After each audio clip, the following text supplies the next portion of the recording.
Aujourd'hui en France, il y a 11 millions de personnes qui se considèrent déconnectées. Donc 11 millions de personnes, ça fait 17% de la population, ça fait un Français sur 6 qui ne se connecte jamais sur Internet.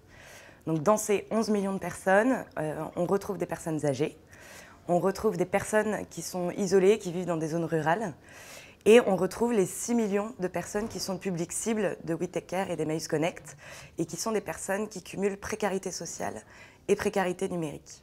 Ça peut être des grands exclus. On a aussi des personnes isolées, vivant seules.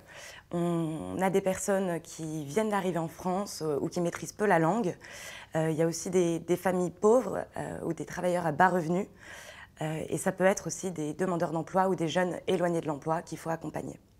La précarité numérique de ces 6 millions de personnes s'explique par 3 facteurs principaux.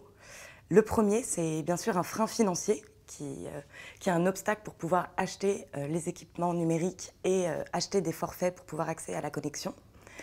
Il y a aussi un second frein qui est très important, qui est le frein lié aux compétences. Parce que savoir utiliser un ordinateur ou un smartphone, ce n'est pas toujours inné et on a besoin d'accompagnement ou au moins de formation. Et ensuite, il y a un troisième frein qui est celui de la motivation et de la confiance en soi et en Internet. Les publics qui n'ont jamais utilisé Internet ont peur, ne connaissent pas ce monde nouveau et surtout n'ont pas conscience de l'ensemble des services qui existent en ligne et qui peuvent être utiles à leur insertion. Ce qu'il faut savoir, c'est que depuis 2016, les premiers services publics 100% dématérialisés arrivent et que ça représente un vrai risque d'exclusion sociale pour les personnes qui ne savent pas aller sur Internet. En France, on manque cruellement d'outils de formation pédagogique, on manque de lieux de formation et on manque d'accompagnants.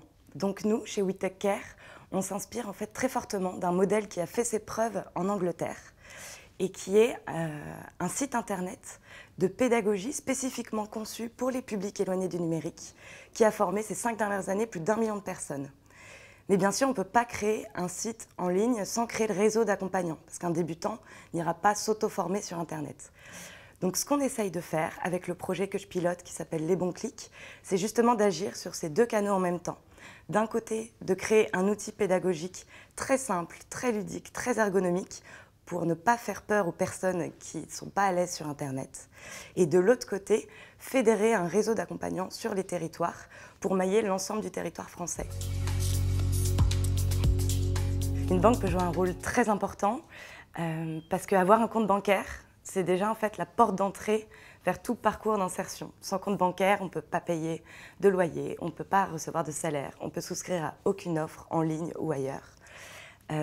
Et donc, là où la banque a un vrai impact, c'est qu'elle touche l'ensemble des publics. En France, il y a moins d'1% des personnes qui sont non bancarisées. C'est une institution et une industrie qui a un pouvoir d'agir énorme.